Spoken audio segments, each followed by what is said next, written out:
بسم اللہ الرحمن الرحیم۔ ویورز کیسے ہیں؟ آج اس ویلاگ میں ہم بات کریں گے کہ 9 مئی کا جو سانحہ ہوا ہے پاکستان کے اندر، اس میں لاہور میں 3 مقدمات دہشت گردی کے درج کیے گئے،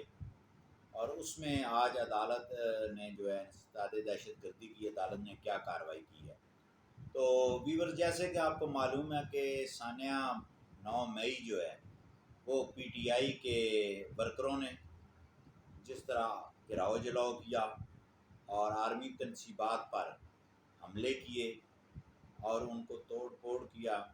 اور شہداء کی یادگاروں کو اور ان کے مجسموں کو جس طرح بے دردی کے ساتھ توڑا، تو ایسے پتہ چلتا تھا کہ یہ پی ٹی آئی کے جو ورکر ہیں یہ انڈیا کے فوجی ہیں یا انڈیا کے سے ان کا تعلق ہے۔ بہرحال جو دہشت گردی کی عدالت نے جو مقدمات آج زیر سماعت تھے، اس میں 3 مقدمات جو ہیں وہ ایک تو تھانہ سرور روڈ لاہور میں درج تھا دہشت گردی کا، دوسرا مقدمہ جو ہے وہ نصیر آباد میں درج تھا تھانہ نصیر آباد میں، اور تیسرا تھانہ ماڈل ٹاؤن میں۔ یہ 3 مقدمات کی سماعت تھی، جس میں پی ٹی آئی کے متعدد جو رہنما ہیں وہ اس کو پولیس نے جو ہے وہ وارنٹ گرفتاری کی درخواست کی، اور عدالت نے وہ وارنٹ جاری کر دیے ہیں گرفتاری کے۔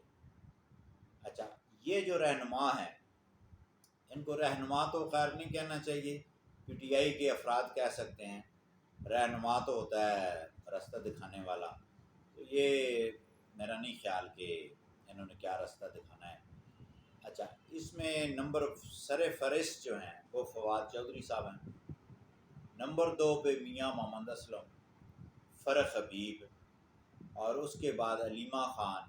عظمیٰ خان، احسان نیازی، مراد سعید، امین علی گنڈاپور، علی امین گنڈاپور اور اعظم سوادی۔ ان کے عدالت نے وارنٹ گرفتاری جاری کر دیے ہیں ان 3 مقدمات میں، اور پولیس کو حکم دیا ہے کہ ان کو گرفتار کر کے ہتھکڑی لگا کے جو ہے وہ عدالت میں پیش کرے۔ یہ عدالت نے آج حکم صادر کیا ہے، اور ان جو یہ افراد ہیں جن کے خلاف یہ ایف آئی آر درج ہو چکی تھی، ان کے خلاف عدالت نے جو ہے آج جو ہے یہ بڑا حکم جو ہے وہ سنایا ہے۔ آج کے اس ویلاگ میں جو تازہ ترین بریکنگ نیوز تھی وہ یہی تھی، تو میں نے کہا چلیں آپ سے شیئر کرتے ہیں۔ اللہ حافظ۔